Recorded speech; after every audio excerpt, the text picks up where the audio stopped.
शिंदे गुट के साथ सियासी लड़ाई में अपना लगभग सब कुछ गंवा चुके उद्धव ठाकरे एक दिन पहले ही दिल्ली हाईकोर्ट पर बरस रहे थे और उसके उस फैसले पर उंगली उठा रहे थे जिसमें पार्टी का नाम और चुनाव निशान कोर्ट ने फ्रीज कर दिया था।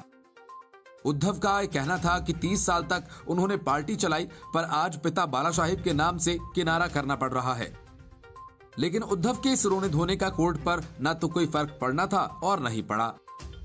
एक दिन बाद ही दिल्ली उच्च न्यायालय ने उद्धव ठाकरे के नेतृत्व वाली शिवसेना गुट की याचिका को खारिज कर दिया, जिसमें चुनाव आयोग के शिवसेना पार्टी के नाम और धनुष तीर के प्रतीक को फ्रीज करने के फैसले को चुनौती दी गई थी।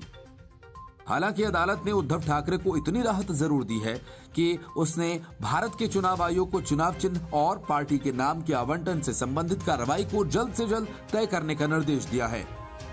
गौरतलब है कि शिंदे गुट की बगावत के बाद उद्धव ठाकरे की महाराष्ट्र में सत्ता तो गई ही, साथ ही शिवसेना पार्टी पर भी शिंदे गुट ने दावा ठोक दिया था। इसके बाद ये मामला अदालत में गया और अदालत ने चुनाव आयोग को इस पर फैसला करने को कहा, लेकिन चुनाव आयोग ने शिवसेना पार्टी का नाम और चुनाव चिन्ह दोनों फ्रीज करते हुए शिंदे और उद्धव गुट को नया नाम और निशान आवंटित कर दिया। उसके बाद से राजनीतिक जानकारों का ये मानना है कि शिवसेना पार्टी का अब कोई भविष्य नहीं है। उद्धव ठाकरे को नए नाम और निशान से ही राजनीति करनी पड़ेगी, इसलिए महाराष्ट्र में शिवसेना घमासान थमा नहीं है।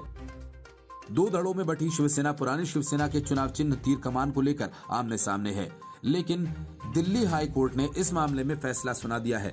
दिल्ली हाईकोर्ट ने कहा कि अब ये चुनाव आयोग के फैसले के मुताबिक फ्रीज रहेगा। चुनाव आयोग ने महाराष्ट्र में उपचुनाव और निकाय चुनावों को देखते हुए पार्टी के दोनों धड़ों को अस्थायी रूप से नया नाम और चुनाव चिन्ह जारी किया था। वहीं इसके पहले इस मामले पर शिवसेना के उद्धव ठाकरे गुट ने तीर कमान वाले चुनाव निशान पर अपना दावा ठोकते हुए दिल्ली हाईकोर्ट में एक याचिका दाखिल कर ली थी।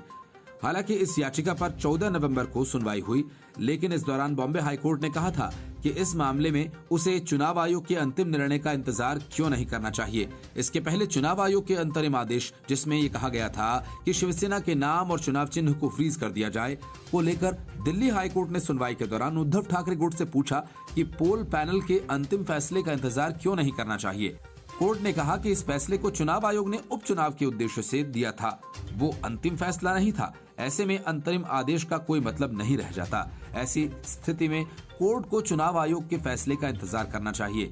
पर दिल्ली हाई कोर्ट के जस्टिस संजीव नरूला की बेंच के समक्ष उद्धव ठाकरे की तरफ से पेश वकील ने कहा कि आयोग का फैसला सरासर गलत है। आखिर पार्टी को उद्धव ठाकरे के पिता बाला साहेब ठाकरे ने खड़ा किया था, वो ही इसके असली हकदार हैं।